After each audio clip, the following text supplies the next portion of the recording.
Got a quick tip for today. You can improve your sanding drastically by simply changing the lighting. You want to go from a soft light like we typically have in our shops to a hard light. And that will expose the sanding scratches before you start finishing the workpiece or before you put it into a room that has hard lighting. The nice even spread lighting we like to have in our shops, a bunch of lights all over the place, filling in all the work surfaces so you're not casting a shadow on the workbench. I guess it makes sense. You don't want to throw shade on your own workpiece. So shop lighting that's soft and even and fills everything is really good, but not for sanding. So here's what I've done that has fixed my sanding issues, or at least helped me to see them and see what I'm actually doing when I'm sanding and what types of grooves are being created where, so I can fix the issues before it becomes a problem that's difficult to fix.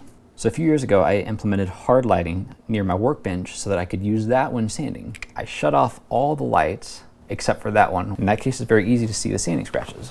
Let's do a little example. And by the way, I'm kind of making the most of a situation. I was planning on being in the UK, or at least hoping to. My wife was going to join me for vacation the following week, but then a higher priority project came up that's in Ohio. So I'm in Ohio, not touring Ohio, and instead making this video, which is completely doable in a hotel room, by the way. This is an orbital sander, 1 grit. This is wood, plywood. Here we go, random orbit sander. You know how that works.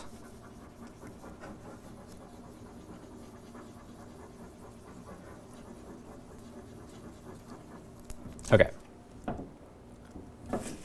I randomly and orbitally sanded this paper. Here you cannot see the sanding scratches because there's light coming from all over, all the directions, filling in the scratches. And just to show that it's not an exposure issue, an overexposure issue, here as I bring it closer, you can see it's getting more gray. So it's not being overexposed and you can't see the sanding scratches. Take a small light source like this, use hard light to make some shadows. Well, super noticeable. So that's it for today. Just get a hard light and hang it above your workbench. Turn off the rest of the lights when you do sanding. Just use that one. And keep in mind that the sharper of an angle you go, the easier the scratches are going to be to see. If you'd like more shop lighting tips, let me know in the comments. I have some experience with photography and was really into the lighting aspect of that. You can apply it a lot of different ways in the shop to make your shop more usable. And that's that.